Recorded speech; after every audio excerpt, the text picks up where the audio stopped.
containing an attempt to recover and reconstitute the lost origins of the myths and mysteries, types and symbols, religion and language,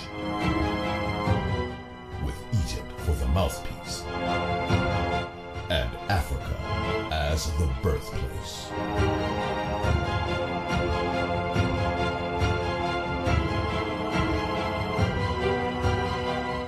You know, usually when we sit down to do a deep dive, especially into religious history, we kind of have to put on our polite academic hats. Right. We expect to be parsing translations, maybe arguing if a piece of pottery is from 30 AD or 50 AD. It's a game of inches. Exactly. It's all about refinement. Nudging a needle a little bit left or a little bit right. You're debating nuances, the provenance of a scroll. It's all very polite, very safe. But this stack of research we are looking at today, it is not polite.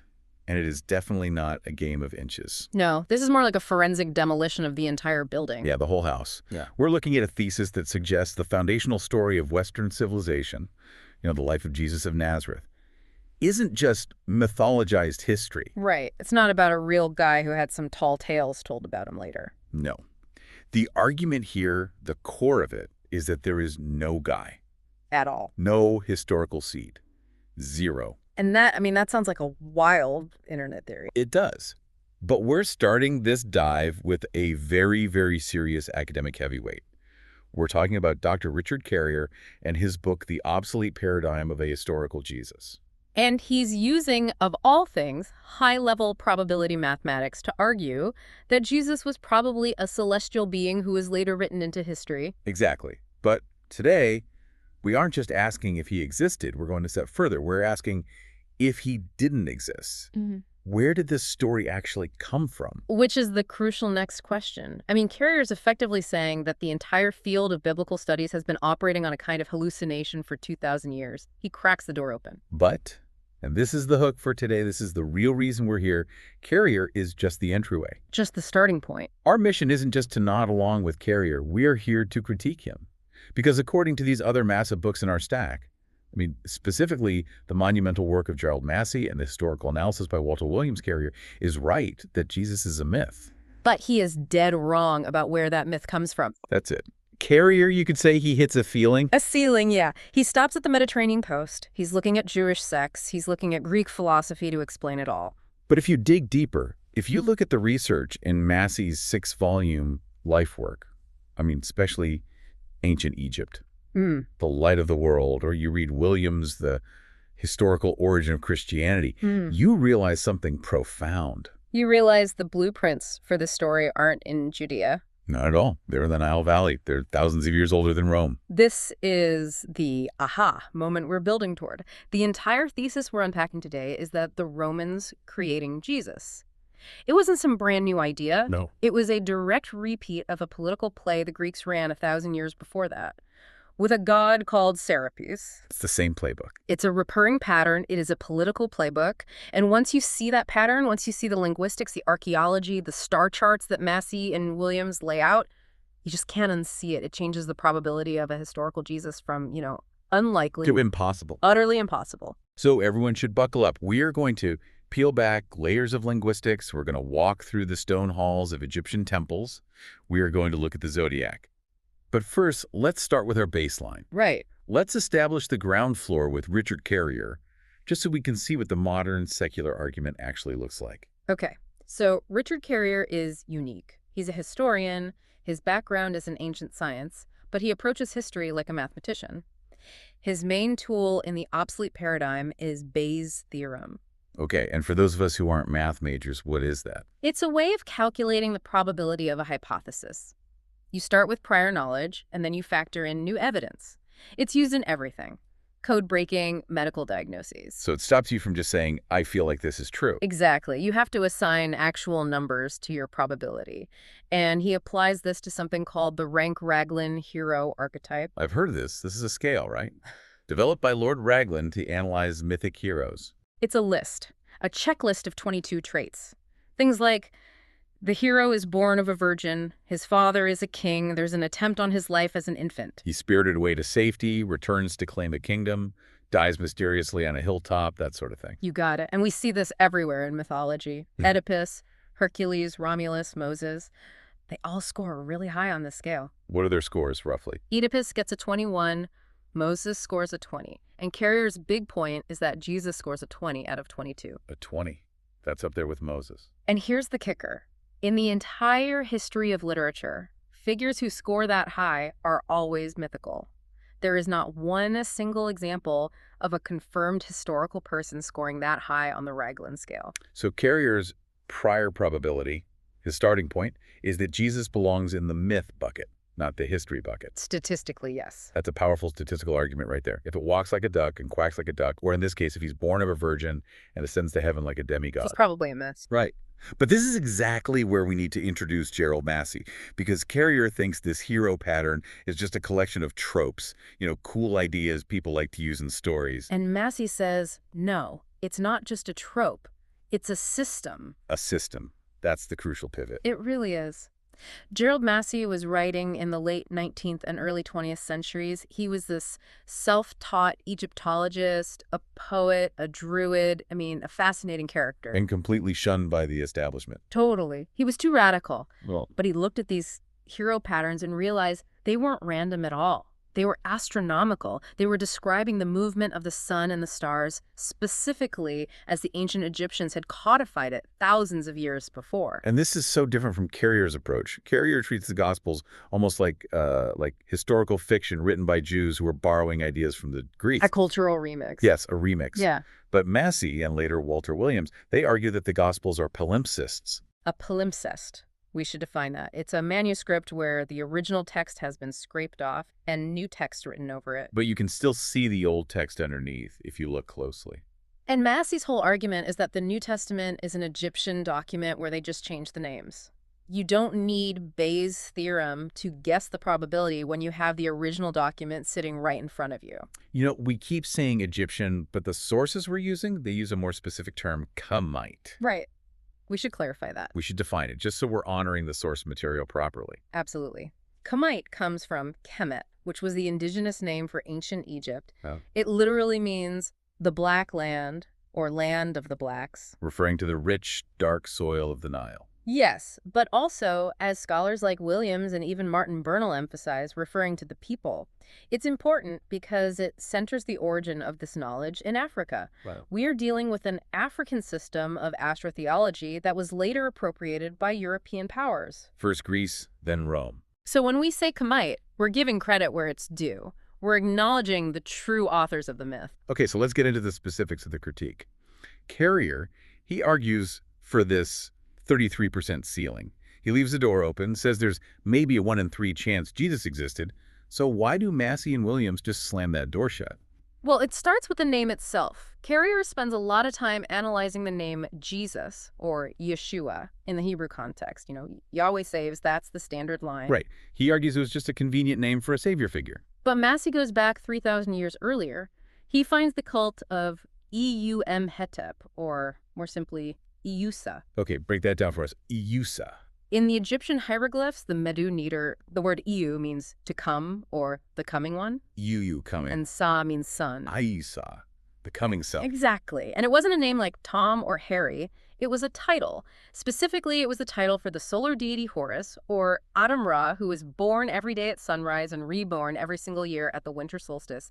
He is the ever-coming one. So wait, when the New Testament talks about the coming of the Son of Man, that isn't just some theological phrase. It's a direct translation of a 4,000-year-old Egyptian title for the sun god. That is. That's identical. It is. And this is where you see Carrier missing the forest for the trees. He's looking for some obscure Jewish sect that might have hallucinated a resurrection.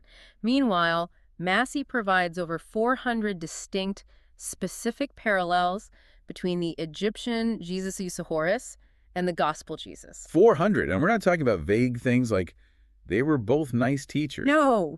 We were talking about specific titles, specific miracles, and specific sayings that are verbatim copies. And this leads us to the historical mechanism, right? Yeah. Because it's one thing to say, hey, these two stories look alike. It's another thing entirely to prove how the story got from a temple wall in Luxor to a scroll in Rome. Yes. And this is where Walter Williams, in The Historical Origin of Christianity, argues there was a middleman. It wasn't a direct flight from Egypt to Rome. There was a layover. In Greece. You simply cannot understand the origin of Christianity if you don't first understand the origin of Serapis. The dry run. That's the blueprint. Okay, I think for a lot of people listening, Serapis is a name they might have seen in a crossword puzzle once, a footnote in a history book, maybe. But Williams puts him front and center. So who was Serapis? To understand Serapis, you have to rewind to about 320 BCE. Alexander the Great has just conquered the known world. He marches into Egypt, he's declared a pharaoh, and then he dies. And his empire gets carved up by his generals. And Ptolemy the First Soter gets the biggest prize of all, Egypt. So Ptolemy has a huge problem. He's a Greek general ruling over this massive, ancient, and deeply, deeply religious Egyptian population. Exactly. And the Greeks and the Egyptians, they did not mix well at all. They had different customs, different languages, different gods. The Egyptians worshipped gods that were zoomorphic, you know, animal-headed. Anubis with the jackal head, Thoth with the ibis head. Yeah. And the Greeks, as Williams points out, they found this barbaric. They loved the human form. They wanted gods that looked like philosophers or athletes. They had this aesthetic preference for the anthropomorphic. So Ptolemy needs a unifier, a state religion that can bridge this huge cultural gap. So he basically holds a theological focus group. He brings together the top Egyptian priests, specifically a guy named Manetho, and the top Greek theologian Timotheus, and he gives them a task.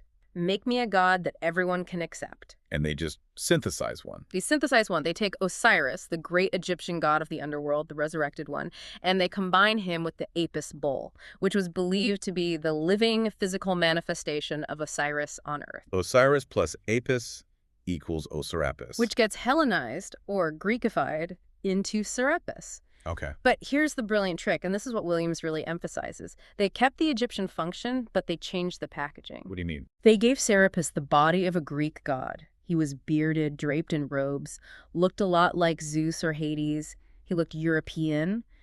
But his backstory, his role as the judge of the dead, his resurrection. That was all pure Egyptian Osiris. 100%. It was a politically manufactured god designed to pacify a population. It was the first universal religion Yeah. enforced by a state. And it worked. I mean, it worked incredibly well. The cult of Serapis spread like wildfire. It went from Alexandria to Rome, all the way to Britain. And this is where we find the smoking gun. Right. There's a document that both Massey and Williams cite, and frankly, it should be in every single history textbook, but it's usually ignored because it's so damn inconvenient for the standard narrative. This is the letter from Emperor Hadrian. Yes. Emperor Hadrian writing to his brother-in-law, Servianus, around 134 CE. So just think about that date. This is 100 years after Jesus supposedly died. Hadrian is on a tour of Egypt, and he's observing the religious landscape. And he writes about what he sees. He does. And listen to this quote. He writes, "Those who worship Serapis are likewise Christians. Even those who style themselves the bishops of Christ are devoted to Serapis." Let's just let that hang in the air for a second. The bishops of Christ are devoted to Serapis. It's stunning. He goes on to say, "There is no chief of the Jewish synagogue, no Samaritan, no Christian presbyter who is not an astrologer, a soothsayer, or an anointer."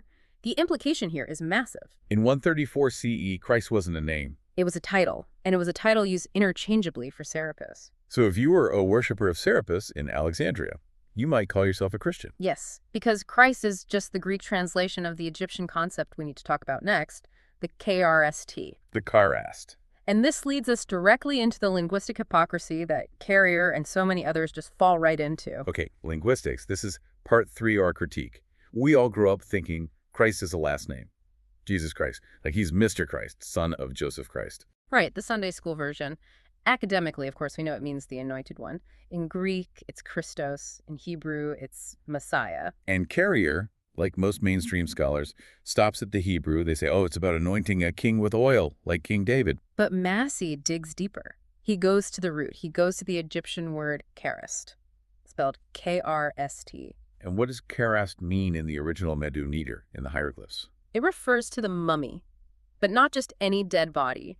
It refers specifically to the embalmed, anointed, preserved body that is made ready for the afterlife. So the process of mummification. The process of anointing the body with sacred oils and resins to make it Karast, to make it imperishable. to make it eternal. So the anointed one literally means the mummified one. Or the resurrected one. It means the one who has conquered death and become a pure spirit.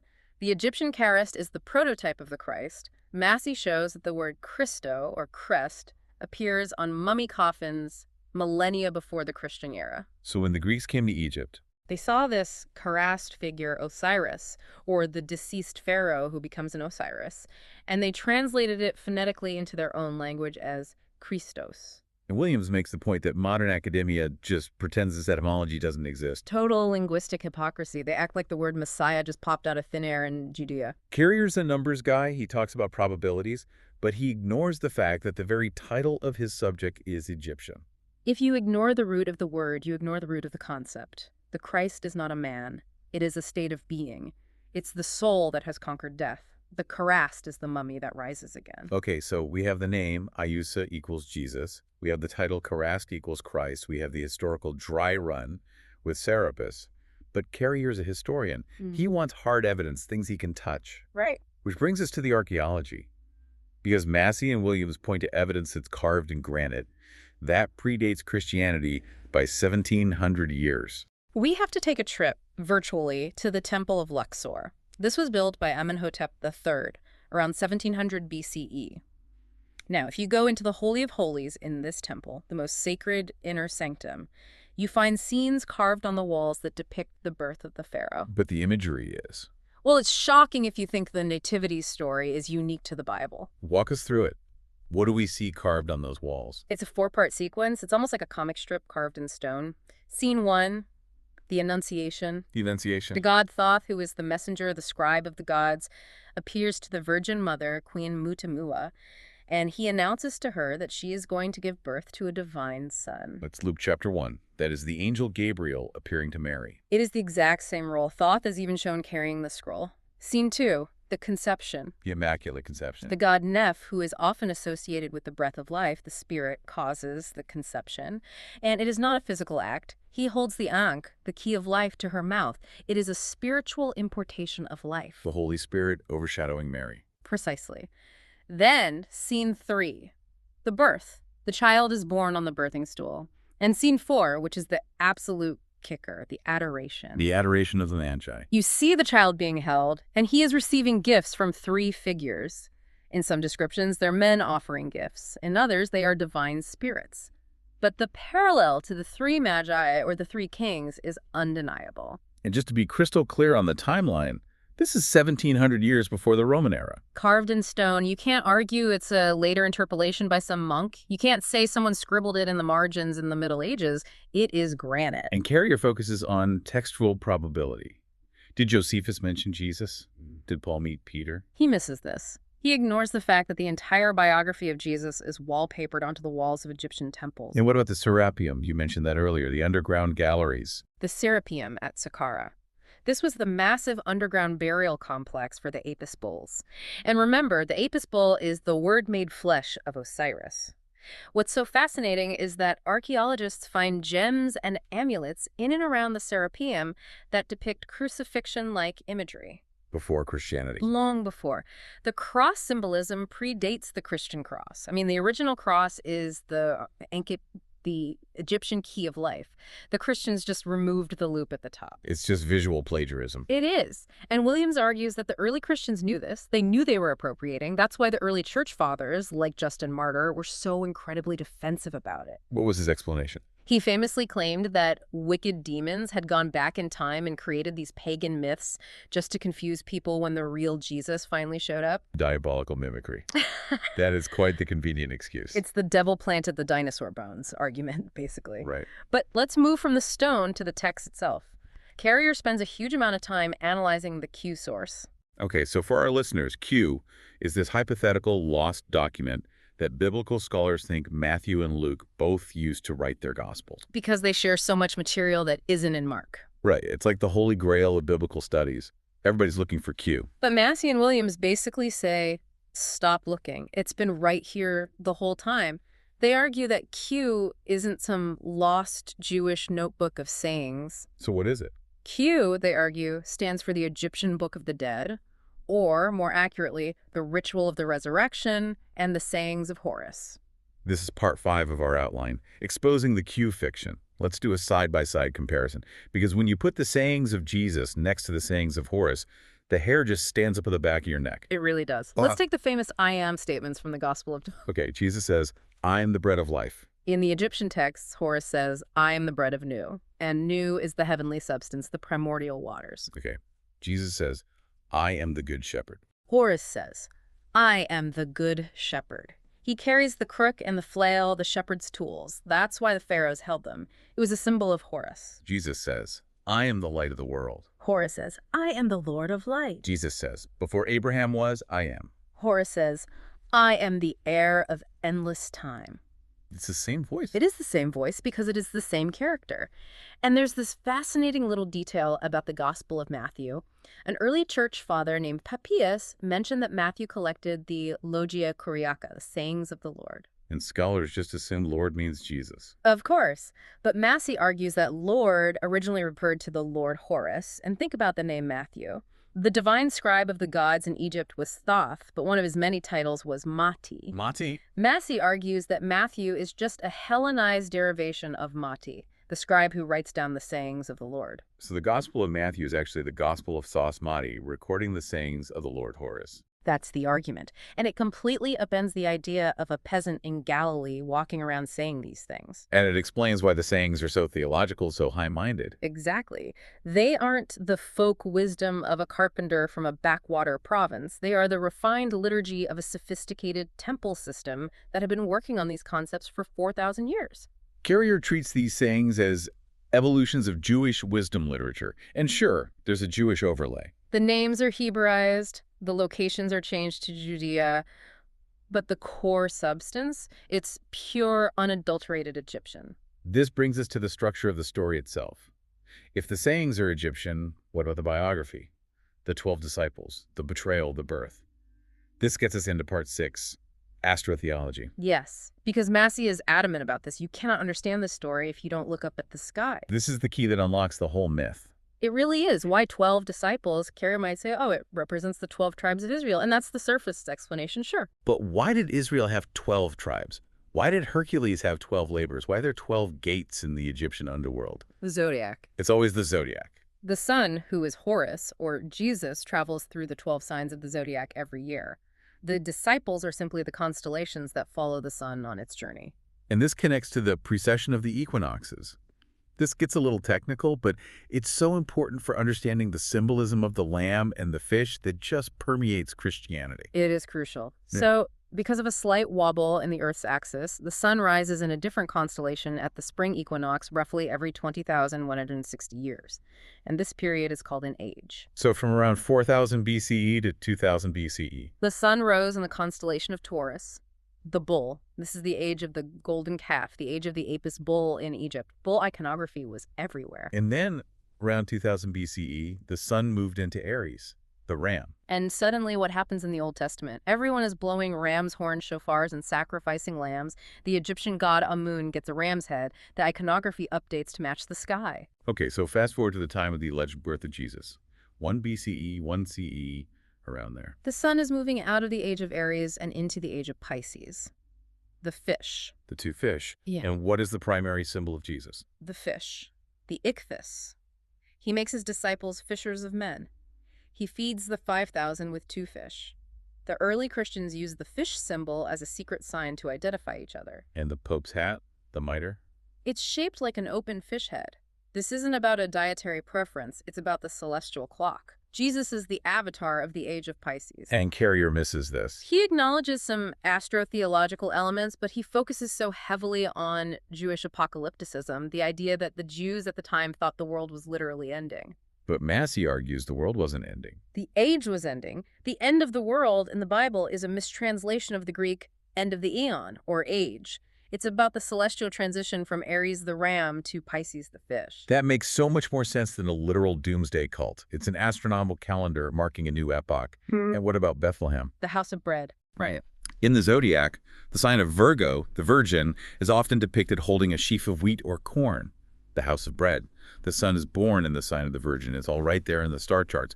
Carrier treats the biography of Jesus as an allegory for one man's life. But Massey treats it as an allegory for the sun's annual journey through the heavens. Exactly. So we have the Egyptian roots, the Greek adaptation with Serapis, the linguistic proof with Karast, and the astronomical map. The huge question is, how did we lose this? How did everyone forget? This leads to part 7, the institutional fabrication, because this wasn't an accident, this was a war. And Walter Williams is brilliant on this point. He is. He describes the conflict in the early centuries of the Common Era not as Christians versus pagans, but as a brutal civil war within the Egyptian legacy itself. You had two sides. You had the Gnostics, the knowers. These were people mostly centered in Alexandria who understood that the story was an allegory. It was about the journey of the human soul. The Christ is within you. It's your own divine spark. And on the other side, the literalizers, the historicizers, mostly based in Rome and Antioch. These were the people who wanted a political tool. You can't build an empire on an abstract allegory about the soul. You need a man. You need a historical authority figure who said, obey the bishops. You need a king. So the Roman state co-opted the myth and then solidified it into history. Williams points directly to the Council of Nicaea in 325 CE. We are taught that this was a polite meeting to clarify some doctrine.